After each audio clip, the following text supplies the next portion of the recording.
AM Online TV. Hapa kwetu Chanjaani Jombwe tumeshalipwa fidia, lakini leo nimewauliza wakandarasi, kwa nini hamjamaliza nyinyi barabara hii mpaka leo?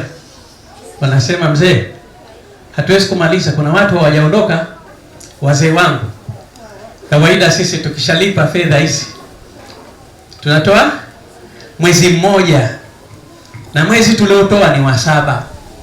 Ilikuwa mpaka ikifika tarehe 20 hivi mwezi Julai mwe mmesha tafuta pahala pengine mmeshaondoka. Sasa mpaka sasa mnaendelea kubaki, fedha tumeshawapa na ujenzi hauendelei, mnawaumiza wenzenu. Hili jambo halikubaliki. Tukubaliane, Wanajombwe, Chanjaani mko hapa, mwenyekiti wa chama chetu uko hapa, wewe ndio unasimamia ilani, utekelezaji wa ilani ndani ya jimbo lako la Kiwani. Sisi mwakilishi na mbunge tunatekeleza. Mradi huu unatekelezwa na serikali kuu. Muda umefika, ondosheni nyumba zenu kwenye maeneo ya barabara. Fedha tulishakupeni, hamieni maeneo yenu mengine. Mmenielewa?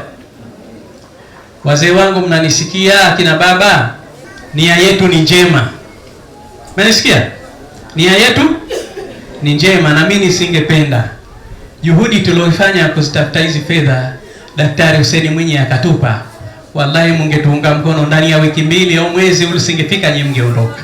Sasa ndugu zangu, tukisema tubembelezane hivi haiwezekani. Sasa mimi nakupeni leo tarehe ngapi? Tarehe mosi. Na? Tarehe 1 leo.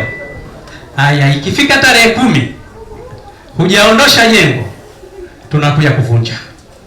Tumefanya jambo hili kwa wema, kwa upendo, tulimalize vizuri. Aljazaul insanu ilal.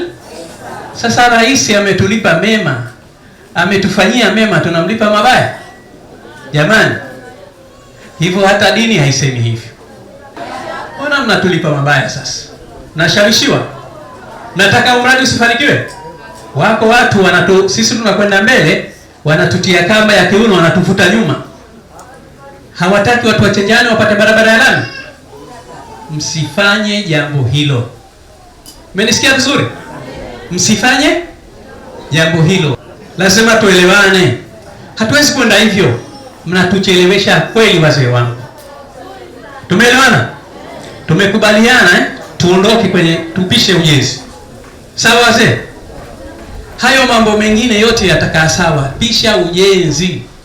Na washukuru kwa kweli, katika eneo ambalo hatukupata malalamiko mengi, hili eneo letu la Jombwe Chanjaani. Hongereni sana. Haja changamoto hizi lazima zitokee, lakini eneo hili alhamdulillah. AM Online TV.